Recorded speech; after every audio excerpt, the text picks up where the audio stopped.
ദേശീയപാത വികസനം ക്രെഡിറ്റ് എടുത്തോളൂ. അതുപോലെ പൊളിഞ്ഞു കിടക്കുന്ന പാതയുടെയും ക്രെഡിറ്റ് അതേ രീതിയിൽ തന്നെ മന്ത്രി പി എ മുഹമ്മദ് റിയാസിന്റെയും മുഖ്യമന്ത്രി പിണറായി വിജയന്റെയും അവിടുത്തെ സെൽഫി വീഡിയോസ് എടുത്ത് പ്രചരിപ്പിക്കുന്നവരുടെയും ഒക്കെ ക്രെഡിറ്റിലേക്ക് തന്നെ ജനം ഇപ്പോൾ ചേർത്ത് വെക്കുകയാണ്. അയ്യോ പൊളിയുമോ എന്ന് നോക്കിയാണ് ആളുകൾ ഇപ്പോൾ ആശങ്കയോടെ കൂരിയാട് ഭാഗത്തൊക്കെ നാഷണൽ ഹൈവേയുടെ റോഡ് അല്ല ക്രെഡിറ്റ് എടുക്കുമ്പോൾ ഇതും കൂടി വേണം. നാഷണൽ ഹൈവേ നിതിൻ ഗഡ്കരിയുടെ റോഡ് നിതിൻ ഗഡ്കരി എന്നൊക്കെ ഇപ്പൊ പറയുമല്ലേ? ഇത്രയും നാൾ മുഹമ്മദ് റിയാസ് 25% ക്രെഡിറ്റ് അന്നും കേരള സർക്കാരിനുണ്ട്. അപ്പൊ 25%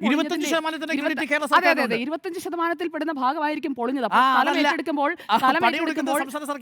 പറയട്ടെ സ്ഥലം നിങ്ങൾക്ക് ക്രെഡിറ്റ് വേണമെങ്കിൽ 6000 കോടി ഒന്നും എടുത്തോ. അത് വേണ്ട അത് നിങ്ങൾ പറയാൻ എത്ര മാക്സിമം പുകഴ്ത്തിയല്ലോ. ഞാൻ കാര്യങ്ങളൊക്കെ ഒന്ന് പറയട്ടെ, ജനം എല്ലാം ഒന്ന് കേൾക്കണമല്ലോ.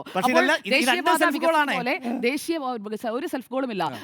ദേശീയപാതയുടെ കരാർ ഏറ്റെടുത്തിരിക്കുന്ന കമ്പനി, അതിൽ ക്രമക്കേട്, അതിൽ ആ നിർമ്മാണ കമ്പനി, കരാർ കമ്പനി ആ റീച്ചിൽ നടത്തിയിരിക്കുന്ന പ്രവർത്തനത്തിൽ അപാകതയുണ്ടെങ്കിൽ അവർക്കെതിരായ കൃത്യമായ നടപടിയെടുക്കണം. അത് NHAI എടുക്കണം. അതുപോലെ തന്നെ NHAIയെ ഈ നാട്ടുകാരുടെ ഭാഗത്തു നിന്നുള്ള പ്രതിഷേധമടക്കം അവിടെ സ്ഥലം ഏറ്റെടുക്കലിന് അവിടെ ചതുപ്പാണോ, അവിടുത്തെ മണ്ണിന്റെ പ്രത്യേകത എന്താണ്, അങ്ങനെയുള്ള പല കാര്യങ്ങൾ നാട്ടുകാർ പറഞ്ഞപ്പോൾ അതെല്ലാം മൂടി വെച്ച് സ്ഥലം ഏറ്റെടുത്ത് ഈ വികസന പദ്ധതികൾ മുന്നോട്ട് കൊണ്ടുപോകാനായിട്ട് ഈ സംസ്ഥാന സർക്കാരിന്റെ ഭാഗത്തു നിന്ന് നീക്കമുണ്ടായോ എന്നതുകൂടി ആലോചിക്കേണ്ട വിഷയമാണ്.